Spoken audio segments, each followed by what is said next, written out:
Hello everyone, আশা করছি প্রত্যেকে ভালো এবং সুস্থ আছো। আজকে নতুন একটি ভিডিওতে সবাইকে অনেক অনেক স্বাগতম জানাই। এখানে মা সকালবেলা চা করে নিয়েছে আর এখানে দুধ জাল হচ্ছে, ক্ষীর বা পায়েস কিছু একটা হবে, যাই হোক। আর মা এখানে বসে চা বাড়ছিল আর কি, চাটা ছেঁকে নিচ্ছিল। এখন চাটা খেয়ে নেব। আজকে ঘুম থেকে উঠতে আমার একটু লেটই হয়ে গেছে।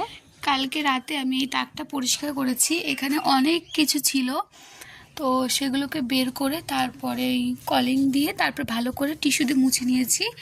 আর এগুলো কালকে রাতে ইউজ হয়েছিল, এমনি নর্মালি এখানে রেখেছি ধুয়ে, তো এগুলো এখানে থাকে না আর কি। তো যাই হোক, সেটাই তোমাদের একটু শেয়ার করলাম, বেশ ভালো লাগছে দেখতে, তাই না? ভাবছি যে কাচের সেট আছে সব এরকম তাকে তাকে সাজিয়ে সাজিয়ে রাখবো, কারণ এখন বেশি দরকার পড়ে এগুলোর। তো যাই হোক, আর এখন হচ্ছে সকালবেলা। তো গুড মর্নিং সবাইকে। আর এই দেখো আমাদের ঘরের পুজো হয়ে গেছে, অনেক সকালে পুজো হয়েছে। তো ভিডিওটা আমি এখন শুরু করছি। আমাদের গাছের এই যে ফুল স্থলপদ্ম ফুল, এই যে তো যেদিন ষষ্ঠী হয়েছে আর কি দুর্গাপুজো, সেদিন ফার্স্ট একটা ফুটেছিল গাছে, তো সেটা গাছেই রেখে দেওয়া হয়েছিল। তারপর থেকে সপ্তমী, অষ্টমী আর আজকে তো নবমী, প্রত্যেক দিনই ফুটছে। তো ঘরে আছে, আবার যাদের বাড়িতে দুর্গাপুজো হচ্ছে তাদের দেওয়া হয়েছে, বাড়িতে সবার একটা একটা করে দেওয়া হয়েছে। তো এই যে কি ভালো লাগে, তাই না ফুলগুলো? তো তোমাদেরকে একটু ঠাকুরটা দেখিয়ে দিলাম। চলো আমি এখন চাটা খেয়ে নিই, তারপর তোমাদের সঙ্গে দেখা হচ্ছে। মা এখানে এই যে ক্ষীর করে রেখেছে, ক্ষীরটা হয়ে গেছে। আর মা এক জায়গাতে গিয়েছে, মা কাজগুলো করছিল। তো আর এখানে যে ঠাকুরের জন্য কলা প্রসাদ রেখে দিয়েছি, অনেক কলা রাখা হয়েছে। আর আমি শাড়িটার আর কি ফলস পার করছি। আমি পারি বলতে মোটামুটি পারি। তো মাই করছিল, তো মা এক জায়গাটা গেল, তো মা এটা কমপ্লিট করে গেছে কইটুকু টাইমে, আর আমি করতেই পারছি না। তো যাই হোক, তোমাদেরকে শাড়িটা তো দেখিয়েছিলাম, খুলে দেখানো হয়নি এই যে। তবে আজকে পরবো, ইচ্ছা আছে, অবশ্যই তোমাদের সঙ্গে শেয়ার করব। আজকে এক জায়গাটা যাবো, খুবই স্পেশাল আর কি দিনটা আজকে। তো যাই হোক, আমাকে আবার একটু বাজারে বুঝতে পারছি না।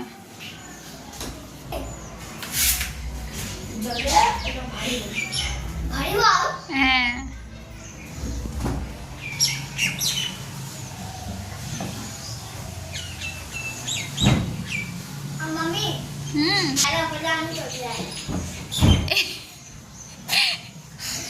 এই দুষ্টুমির জন্য আজকে মায়ের সাথে মার খেয়েছে নাকি? হ্যাঁ, নতুন ফেস পাউডার মা বলে কিনেছে 600 টাকা দিয়ে, মা বলছে। হ্যাঁ, 600 টাকা নিয়েছে বলে। সে মার টাকা হোক বাবার টাকা হোক, তাহলে নষ্ট কেন করেছ? হ্যাঁ, আমার 100 টাকাটা গেল। মামি আমার তাহলে 100 টাকাটা গেল। আমার 100 টাকা চলে গেল। কিসের জন্য? মামি আমার কিছু না। কাকে? আমি একটা বন্ধ। হ্যাঁ, আমি একটা কিসে হয়েছিল লাল সবুজ? তারাবাজিতে। এটা হচ্ছে তার পরের দিনের ভিডিও। আমি এ বাড়িতে এসেছিলাম, আর গতকাল কোনো ভিডিও করা হয়েছিল না। তো যাই হোক, আমি এখানে কি করছি না করছি সেটা তোমাদের সঙ্গে শেয়ার করছি। ভিডিওটা ফেসবুকে ছেড়ে দেবো।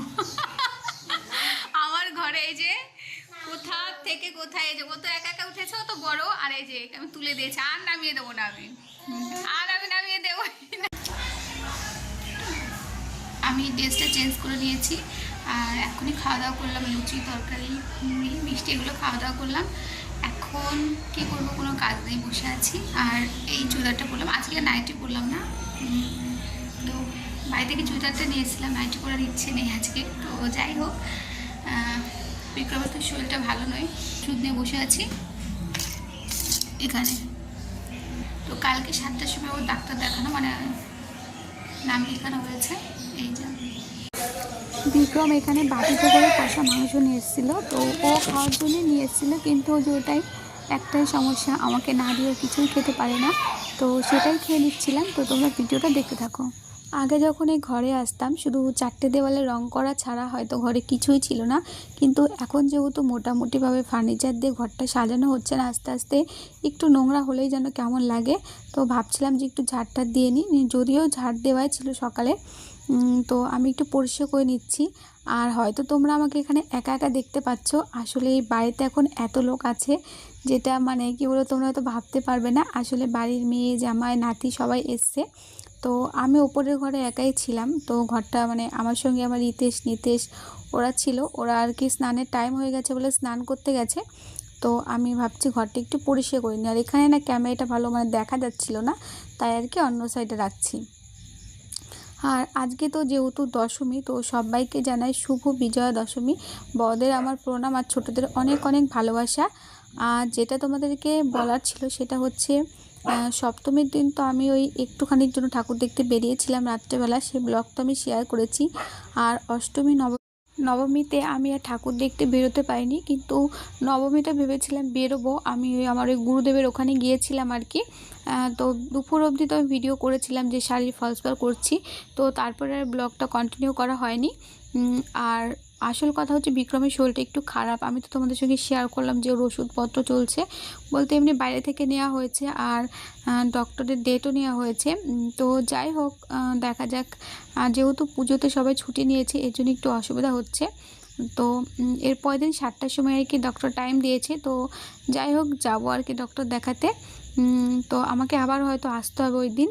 এখন আমি ঝাড়টা দিয়ে নিচ্ছি। আর আমাকে নিচ থেকে ডাকতে আসছিলো আর কি ভাত খাওয়ার জন্য, যেহেতু অনেকটাই দুপুর হয়ে গেছে। তো যাই হোক, আমি ঝাড়টা দিয়ে নিচে আর কি খাবার খেতে যাব। হয়তো নিচে গিয়ে সেরকম একটা ভিডিও শেয়ার করতে পারবো না। তো যাই হোক, একে একে সবাই আমাকে ডাকতে আসছে খাবার খাওয়ার জন্য। এখন আমি ঝাড়টা কমপ্লিট করে তারপর যাব। আর এখানে তন্ময় এসেছিলো, যে বলছে ব্লগ করছিস নাকি, করছিস নাকি, হ্যাঁ। তারপরে যাই হোক, ও একটু সাইড করে গেলো যেহেতু খালি গায়ে ছিল। তো এখন ঘরটা আমি খুব সুন্দর করে ঝাড় দিয়ে নিয়েছি এই যে, আর বিছানাটা ওই যে গুছিয়ে দিয়েছি, এই যে পুরো পরিষ্কার হয়ে গেছে। আর এই রঙগুলো না একদিন তুলতে হবে, তারপিন তেলে এনে রাখা হয়েছে, কিন্তু আর কি টাইম হয়ে উঠছে না। তো যাই হোক, আমি খাবার দাবার খাওয়ার পরে মানে আমাকে ডেকে গেলে আর কি ভাত খাওয়ার জন্য, চলো এখন খেয়ে আসি। তো খাওয়া দাওয়া করে এসে তারপরে তারপিন তেল দিয়ে আজকে যতদূর পারি মুছে রাখবো, তারপরে আর একদিন এসে মুছে দেবো। তো ঘরটা একটু নোংরা হয়েছিল, তো পরিষ্কার হয়ে গেল। এখন নিচে যাওয়া যাক, খাওয়া দাওয়া করে নিই। তো ফোনটা উপরে রেখে যাবো মনে হয়, তারপর এসে পরে আবার তোমাদের সঙ্গে দেখা হচ্ছে। এভরিওয়ান, গুড ইভিনিং সবাইকে। এতক্ষণ তো তোমরা দেখলে আমি ওই বাড়িতে ছিলাম, আমি এই মাত্র ওই বাড়ি থেকে এসেছি, এখনও ড্রেসটাও চেঞ্জ করিনি। তো মেমকে ফোন করে দিয়েছি, তো ফোনটা তুললো না। যাই হোক, ও মনে পুজো মণ্ডপের ওখানে আছে, শুনতে পাইনি। তো আমি এখন ড্রেসটা চেঞ্জ করে নেব। জানি না কাল থেকে কি গুলো ভিডিও করেছি, মানে উল্টো পাল্টা করেই যাচ্ছি একটু একটু। তো যাই হোক, আজকে ভিডিওটা এই পর্যন্ত। আশা করছি প্রত্যেকের খুব খুব ভালো লেগেছে। যদি ভালো লেগে থাকে তাহলে please do like, comment, share and subscribe my channel Bikram Joyita. আর এসে দেখি মা সন্ধে দিতে বসেছে, আর আমার এখন কাজ আছে, আমি জব করতে বসবো। আর হ্যাঁ, কালকে আমাদের এখানে তো গুরুদেব এসেছিলো, ভেবেছিলাম সেই ব্লগ ভিডিও করব, কিন্তু আমার ভিডিও করার কথা একদম মাথাতে ছিল না। আসলে গুরুদেবকে অনেক দিন পরে কাছে পেলে যা হয় আর কি। তবে কিছু শর্টস করেছি, আর আমি ফেসবুকে লাইভে এসেছিলাম। তোমরা যারা ইউটিউব থেকে আমার ভিডিও দেখছো, যদি দেখতে চাও তাহলে অবশ্যই জয়িতা সরকার ঘোষ আমি নিচে এরকম দিয়ে দেবো, তোমরা চাইলে সেটা পেজটিকে ফলো করে নিতে পারো। সেখানে কিন্তু আমি খুব আপডেট থাকি। তো বাই বাই। তো ভিডিওটা তো আমি শেষ করে দিয়েছিলাম, কিন্তু আমার সঙ্গীতা বোন এখানে কি করছে, এই যে কলার বড়া বানাচ্ছে। তো মা কালকে 2 ডজন কলা রেখেছিল, তো কলাগুলো পুরো পড়েই ছিল, মানে একদম পেকে গেছিল, খাওয়ার কেউ ছিল না। এই যে সঙ্গীতা এখানে সুজি, চিনি, কলা, ময়দা আর মৌরি সমস্ত কিছু মিশিয়ে এই যে এখানে দিচ্ছে। আর এই যে এখানে কটা বানানো হয়েছে। তো আমি একটা খেতে গিয়ে আমার হাতে গরম লেগেছে, আরও খুব খুশি। আজকে আমি তো বাড়িতে ছিলাম না, সঙ্গীত আজকে রান্না করে মাকে খাইয়েছে, ও নিজে খেয়েছে। গুড। এই যে মা উনানে রান্না করবে বলে এটা মানে মেটিয়েছে, কিন্তু এটা উনানে রান্না হয়নি, গ্যাসেই রান্না হয়েছে। তো চলো আমি এখন ভিডিওটা এডিট করব।